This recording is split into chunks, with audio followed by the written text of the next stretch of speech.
Bien. Bueno, quedamos en la condición Marshall-Lerner.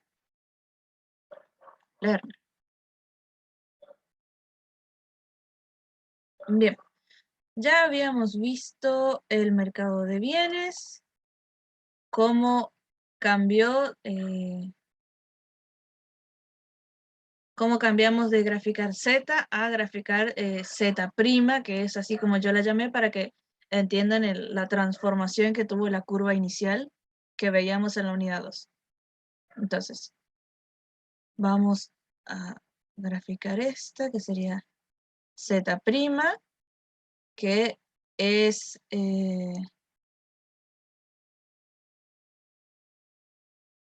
la última Z que grafiqué, en donde esto es la demanda interior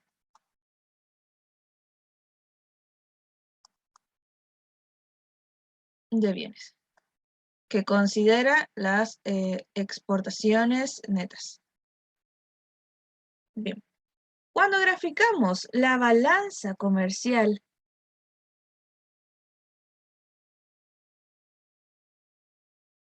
en un eje aparte, digamos, acá tenemos las exportaciones netas, vemos que el punto en el que tanto la demanda nacional de bienes como la demanda interior de bienes, que vendría a ser la demanda extranjera, perdón, la demanda interna más la demanda extranjera, no necesariamente implica que la balanza comercial esté en equilibrio. O sea, esto no necesariamente se da. Esta curva que representa las exportaciones netas puede estar más de este lado o más de este lado, en donde este punto de la renta de equilibrio puede representar un déficit o un superávit. La condición Marshall-Lerner aparece en estos casos. Cuando uno tiene un déficit comercial y quiere mejorar el estado de su balanza comercial. Entonces, cuando sucede esto, la condición Marshall-Lerner dice lo siguiente. Dice, y recordemos que cuando expliqué tipo de cambio nominal, había dicho que en vez de P, teníamos que poner la E, que representaba el tipo de cambio nominal. Eso es en el mercado monetario, en el mercado cambiario, y en el mercado de bienes, en vez de P, le ponemos el tipo de cambio real, porque estamos hablando de bienes. Y o Q, lo que sería lo mismo, entonces esto sería P. Esto es en el mercado de bienes. ¿Sí? Es solo para ubicarlos y que entiendan de que cuando se habla de tipo de cambio, ya sea real o monetario, hay un eje de oferta y demanda en el fondo que ustedes tienen que visualizar. Entonces, cuando yo digo que voy a aumentar mi tipo de cambio real o que lo voy a depreciar, que es lo mismo, lo que estoy diciendo es que voy a abaratarme como país para poder mejorar mi balanza comercial. La condición Marshall-Lerner lo que dice es que este déficit en un primer momento, y guarda acá, escúchenme hasta el final, ¿sí? Tenemos el típico eje de tiempo donde se grafica la curva J, y acá tenemos el tipo de cambio real. En un primer momento, las exportaciones que ya estaban en un déficit, por eso lo estoy graficando en el eje negativo. ¿Saben qué? No, olviden eso que dije. Las exportaciones netas, cuando tienen un déficit, están en este punto, en el eje negativo. Y en un primer momento, el aumento del tipo de cambio real, o lo que es lo mismo, una depreciación real, lo que va a generar es que ese déficit en un primer momento se agrave, ¿sí? Caiga aún más. ¿Por qué? Porque en un primer momento uno cuando baja los precios tiene que esperar a que se haga la propaganda, ¿sí? De que se vaya de boca en boca diciendo, ah, mira, Argentina está más barato, te recomiendo comprar la soja ahí, por ejemplo. Entonces, toma tiempo que la gente o los países a nuestro alrededor se acostumbren a que estamos más baratos y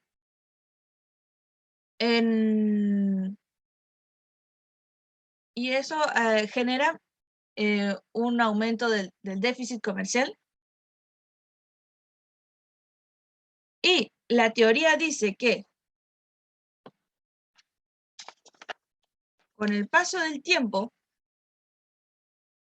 la gente va a,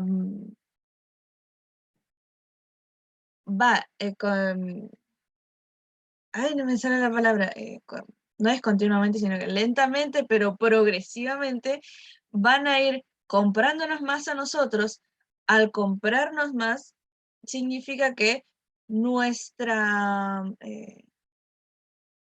si alguien de Estados Unidos quiere venir a comprarnos soja, no es que sencillamente te paga en dólares y vos haces el cambio ahí y aceptás,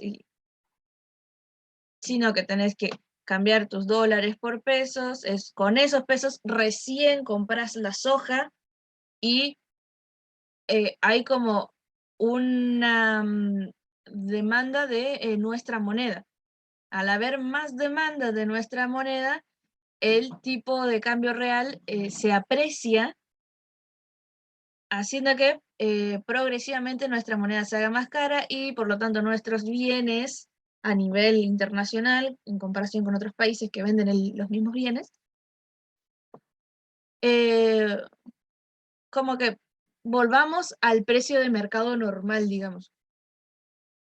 Entonces, por eso es que esta curva, la curva J tiene esta panza, en donde progresivamente nos van comprando más, pero nuestro tipo de cambio real se va apreciando porque ahora demandan más pesos para poder comprar nuestros bienes. Y el objetivo, y esto es una pregunta de examen, porque todo en orden, hasta acabo de decir, sí, en un primer momento el déficit comercial se agrava, pero después, con el paso del tiempo, remonta y vuelve a subir. Lo que tenés que decir para sellar la condición Marshall-Lerner es que las cantidades o la situación de tu, perdón, que el aumento de las cantidades que vendas ahora con esos nuevos precios en tu tipo de cambio real, aumente la, no es aumente, sino que no solo alcances la depreciación de tu moneda, sino que la, la sobrepase. Significa que si yo, por ejemplo,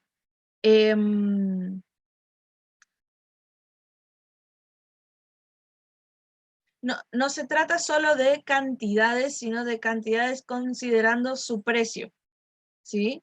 Si yo, por ejemplo, em,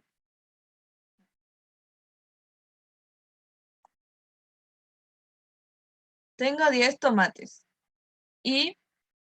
eh, y los vendo a 10 pesos. Voy a ponerlo todo en pesos, pero entiendan que esto se tiene que convertir a dólares y todas esas cosas. Tengo 10 tomates y los vendo a 10 pesos. Bajo de precio mi moneda y ahora con 8 pesos,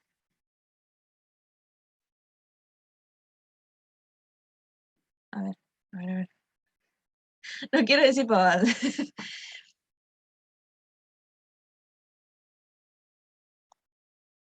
El total de estos 10 tomates a 10 pesos está,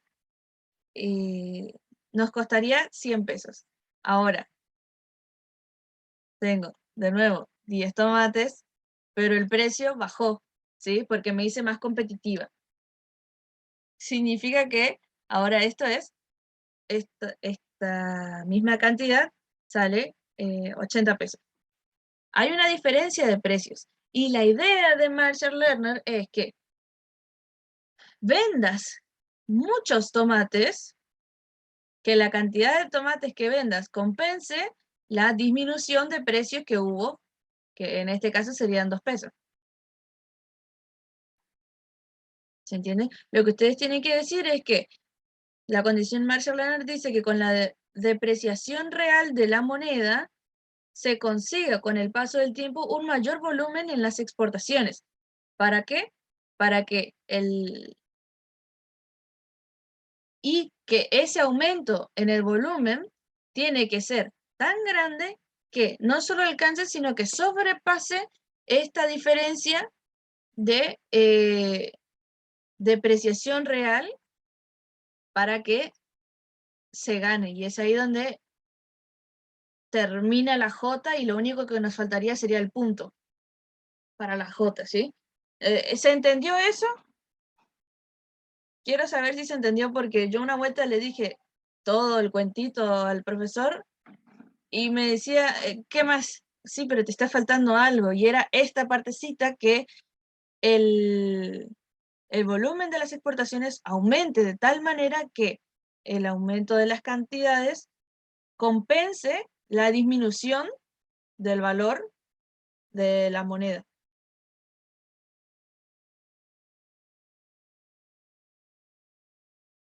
¿Se entiende?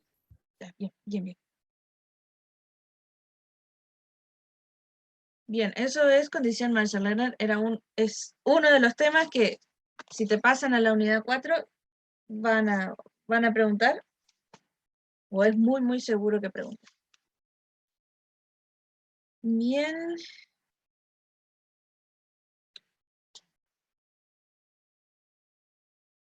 Bueno. Vamos ahora al mercado financiero. Nuevamente son los mismos conceptos que ya dieron en la unidad 2 cuando vimos mercado financiero, que la demanda de dinero está determinada por la tasa de interés y la oferta monetaria. Todo eso sigue igual. Ahora, ¿qué es lo que va a cambiar? Que la tasa de interés ya no solamente va a ser en pesos, sino también va a ser en la moneda extranjera en la cual vos estés diciendo, bueno, ¿qué hago? ¿Conservo mi moneda pesos o invierto en un plazo fijo en pesos o invierto en un plazo fijo en dólares, por ejemplo? Entonces, ¿qué es lo que vas a tener que considerar? Y la tasa de interés, pero de ese plazo fijo en dólares. Entonces, por eso es que se va a tener muy presente lo que es el tipo de cambio nominal, ¿sí? El tipo de cambio real es para el mercado de bienes y el tipo de cambio nominal es para el mercado de divisas de monedas.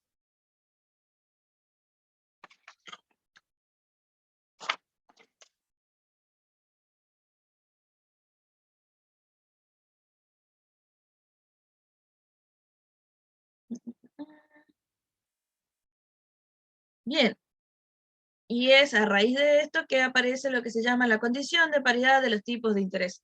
Es vos que estás teniendo dinero sobrante, como dije en la primera clase de repaso, el mercado financiero es un concepto tal vez muy complicado de entender en un principio, porque te está hablando de gente que le sobra dinero como para decir, bueno, ¿qué hago con este dinero que me sobra? ¿Lo invierto o lo conservo en mi moneda? Eh, porque, por ejemplo, los bonos o los plazos fijos, estás resignando dinero que puedo usar ahora ya de manera inmediata por un beneficio futuro que sería el interés. Todo esto en pesos. Entonces, ¿qué hago? O invierto en un plazo fijo y me restringo de usar mi dinero ahora, o me conviene más, dependiendo de la tasa de interés, me conviene más tener dinero en mi bolsillo. Lo mismo pasa, pero tener que traducirlo en dólares.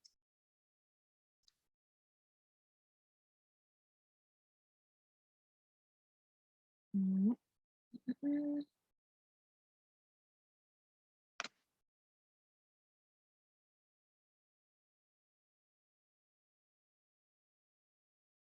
Ya. Entonces tenemos la condición de la paridad, de los tipos de interés.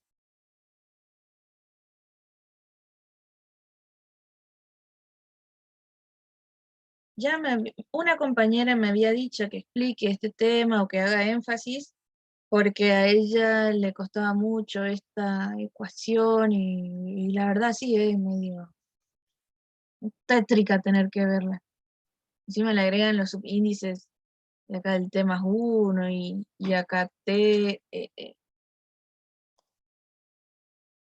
No hace falta agregarle si ustedes entienden que cuando decimos esperado estamos hablando del futuro, o sea, un periodo T más 1. Y el tipo de cambio nominal este es el de ahora, así que es el del tiempo T. Así que no hay que agregarle eso si no quiero. Esta es una fórmula simplificada. No creo realmente que te digan, a ver, escríbeme la fórmula completa. A los fines de concepto es lo mismo. Y dice lo mismo que había mencionado hoy.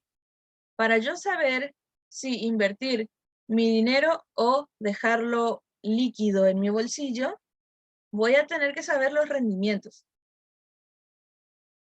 Pero como estamos hablando ahora de decir, bueno, plazo fijo en pesos o en dólares, tengo que ver la tasa de interés. Pero también tengo que considerar cuántos pesos tengo que poner para conseguir un dólar.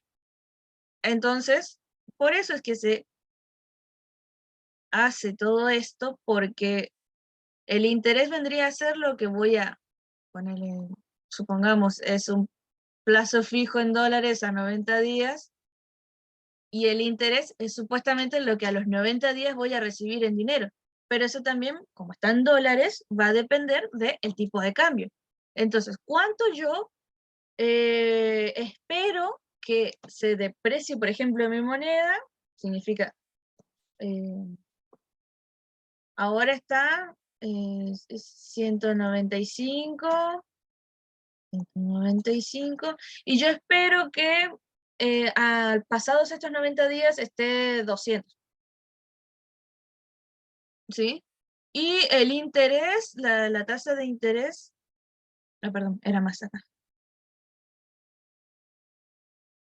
Y la tasa de interés es el 3%, por ejemplo. Y todo este cálculo, para que a mí me dé igual invertir en un plazo fijo en pesos o un plazo fijo en dólares, esto debe ser igual. ¿Se entiende?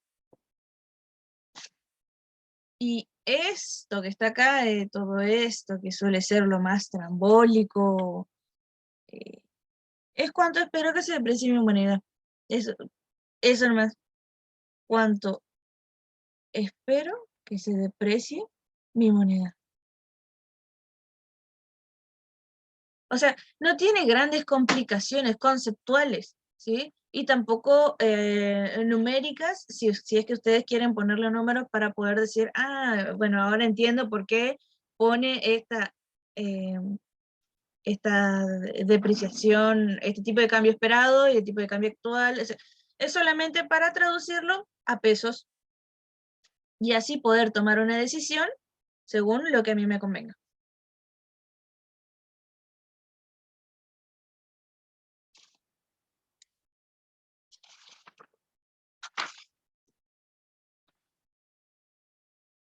Ujú. Y bueno, no olvidemos que también habían aclarado que cuando se trata de países con países subdesarrollados que, bueno, tienen una mala reputación o es muy probable que no puedan mantener sus tipos de cambio o que no sean muy confiables, es normal que a esta fórmula se le agregue el riesgo país, ¿sí? Para decir que cubrimos con todas las aristas de riesgo, de incertidumbre que hay normalmente en el mercado eh, de divisas, en el mercado financiero.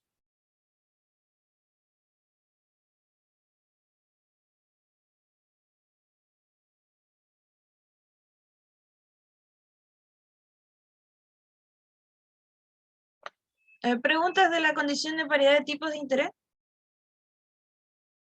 Vieron que no es tan como, como parece, porque cuando entendés los conceptos de las primeras unidades, vas diciendo, esto es lo mismo, pero lo tengo que pasar a dólares, o de dólares a pesos, o de dólares a la moneda que quieras. Y entonces, como ya entendiste los temas anteriores, estos ya no son tan complicados dentro de lo que es esta materia. Bianca, Sí, ¿será que los profes preguntan lo de condición de paridad descubierta y cubierta de interés? Porque eso no lo tengo en el apunte, pero no sé si llegan a preguntar. refrescame la memoria, por favor, que es cubierta y descubierta.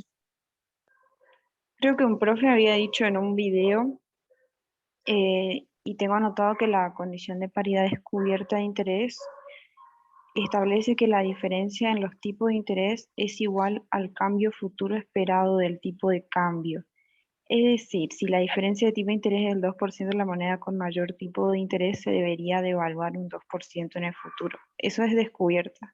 Y paridad cubierta establece que la diferencia entre el tipo de cambio a plazo y el tipo de cambio a contado de dos monedas coincidirá con la diferencia entre los tipos de interés a dicho plazo en los mercados monetarios correspondientes. O sea, no entiendo nada, Sí, pero no, yo no me no, o sea, no, recuerdo no. de este cursado, capaz lo mencionaron y yo dije, no, eso no entra, y no lo escuché. Sí, yo también pienso lo mismo, pero por ahí capaz que vos sabías. Sí. Mira, vos sabés que me suena a que lo pasé por alto, así que O si algún compañero cursó este año y le nombraron algo de eso. bueno, en lo que esperamos la respuesta, si es que hay, yo lo anoto y después te lo paso por Telegram. Entonces,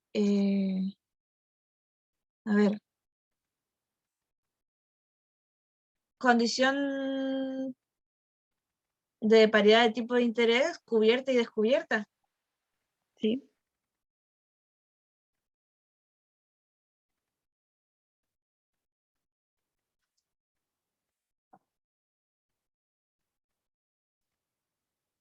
Anotando, anotando.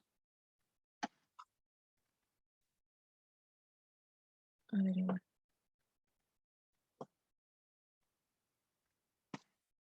Bien. Eh, te debo esa respuesta, Marian. Te la averiguo. Honestamente, Gracias. Igual no. capaz no le tengo, no la voy a tener en cuenta igual porque no, no creo que sea tan relevante. Y yo creería que no. O sea, lo que te suelen preguntar es esto que a grosso modo expliqué, que considerando el interés del otro país, le calcules cuánto vos esperás que varíe el tipo de cambio de tu moneda. Entonces así podés controlar o comparar si cuál inversión te conviene. la nacional o la extranjera. Pero por las dudas, te lo averiguo. Bien.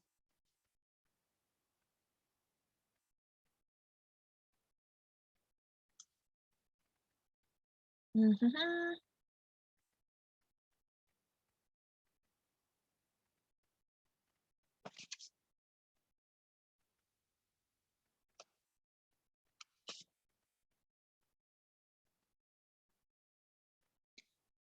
A ver.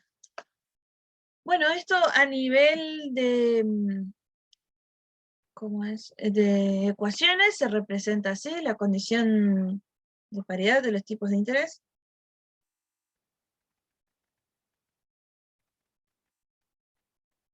A nivel gráfico, bueno, este grafiquito a mí me solía salvar en los cuestionarios,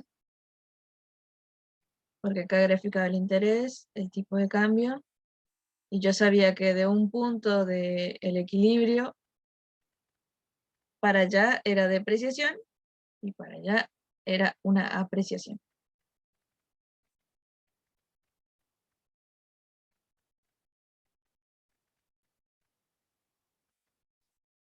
Y en este punto, la tasa de interés extranjera era igual a la tasa nacional. Entonces, uno sabía que cuando el tipo de cambio disminuía, o sea, se hacía más caro conseguir un peso, eso, eso te iba a afectar en la tasa de interés, haciendo que, bueno, tu tasa de interés sea mayor, lo que hacía que te convenga más invertir en alguna inversión, plazo fijo o, o algo por el estilo nacional. También hacía que tus bonos o tus plazos fijos en pesos, en este caso, sean más atractivos y,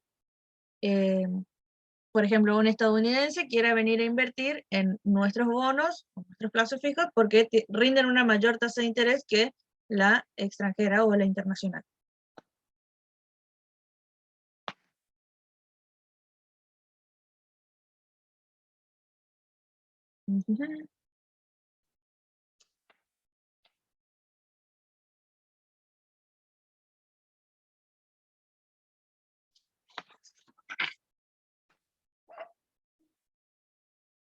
Bien.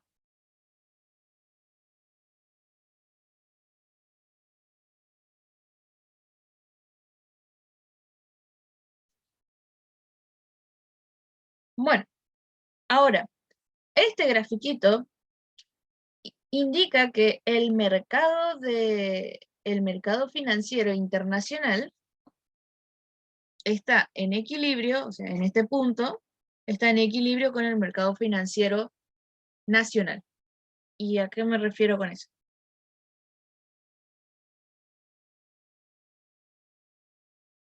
Vamos a hacerlo integrado, ¿sí? Acá tenemos y Z prima, porque ahora es una economía abierta. Ajá. Vamos a hacer todo junto.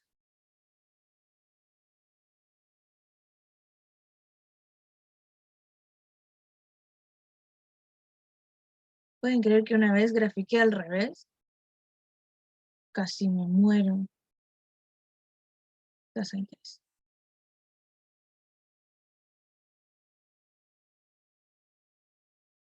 En este punto, la oferta de dinero y la demanda de dinero son iguales. MD, MS. Ajá. Bien.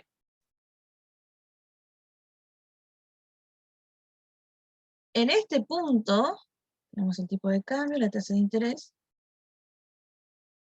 Lo que nos está indicando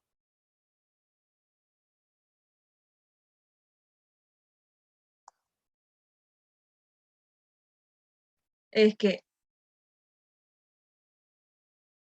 el mercado internacional, el mercado financiero internacional y el nacional están en equilibrio. Y a su vez se da el mismo equilibrio en el mercado de bienes. Pero concéntrense en estos dos, el mercado financiero nacional y el internacional están en equilibrio. Mercado nacional y... sí, mercado, el extranjero.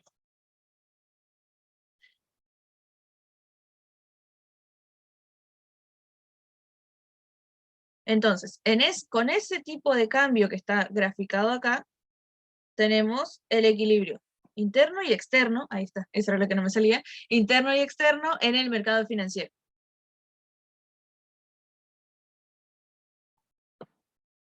Y si la economía está en equilibrio, se supone que por ese punto también va a pasar la IS, por lo tanto el mercado de bienes también va a estar en equilibrio.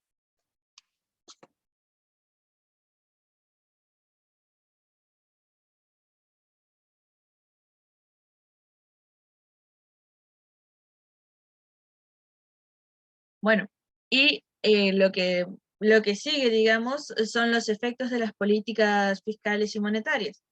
Si, por ejemplo, aumenta, a ver,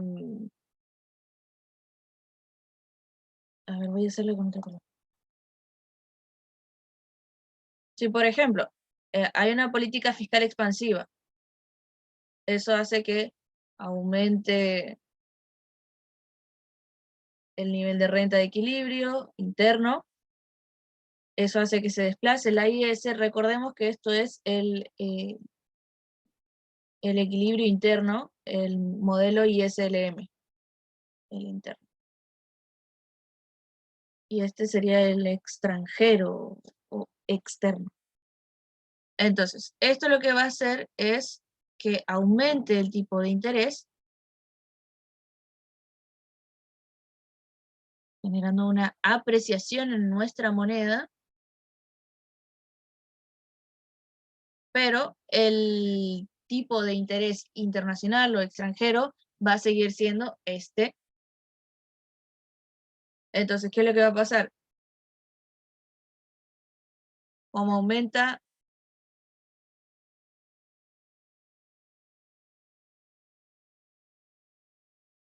al aumentar el nivel de renta también se desplaza lo que es la demanda de dinero. Ahí es donde se ve reflejado el aumento de la tasa de interés interna, haciendo que aumente la tasa de interés, hace más atractivos los bonos nacionales, la moneda nacional se aprecia, que es lo que vimos acá, se aprecia.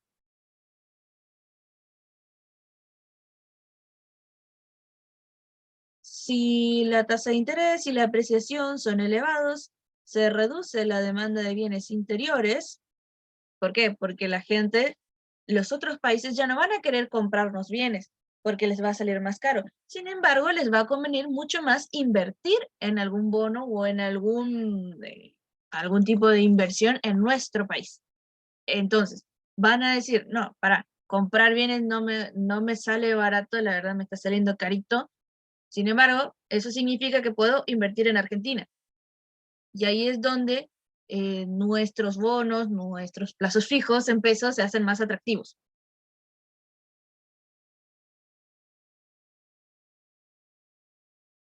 ¿Y cómo se reduce la demanda de bienes interiores? Se contrarrestan algunos efectos del aumento del gasto que inicialmente se vio reflejado acá. ¿Sí? O sea, después de esto va a caer un poco porque se contrarresta en alguna medida. ¿Está entendido eso?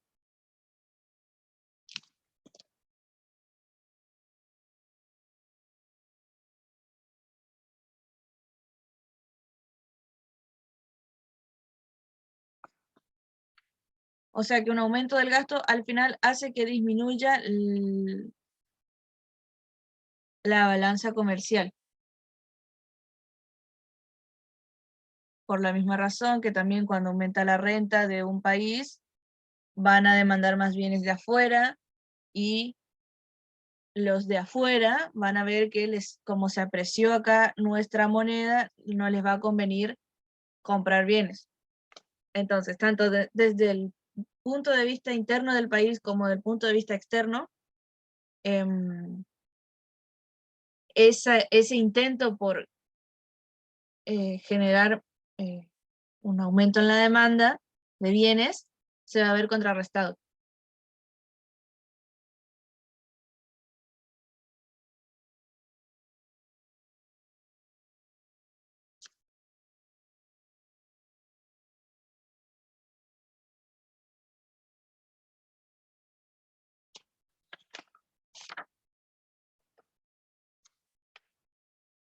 Bien, me quedan 2 minutos y algo.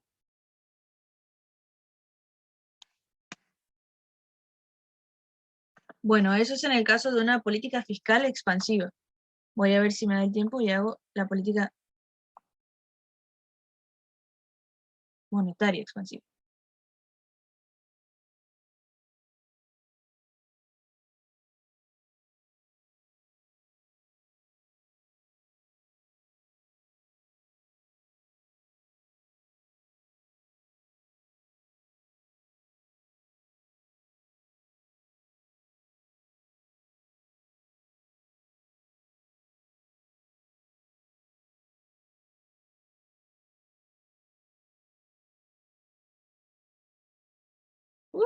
Las manos más rápidas del oeste. Ok, vamos. Política monetaria expansiva.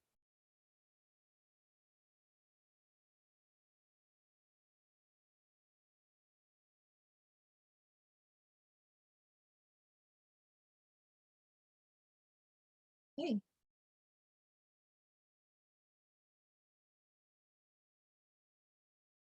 O está hablando de una política monetaria restrictiva.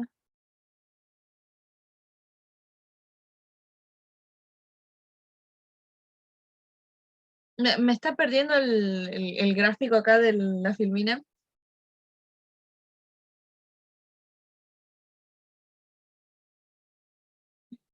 Creo que está hablando de una restricción. Bien, me queda un minuto. Hagamos lo siguiente. Yo reviso este gráfico y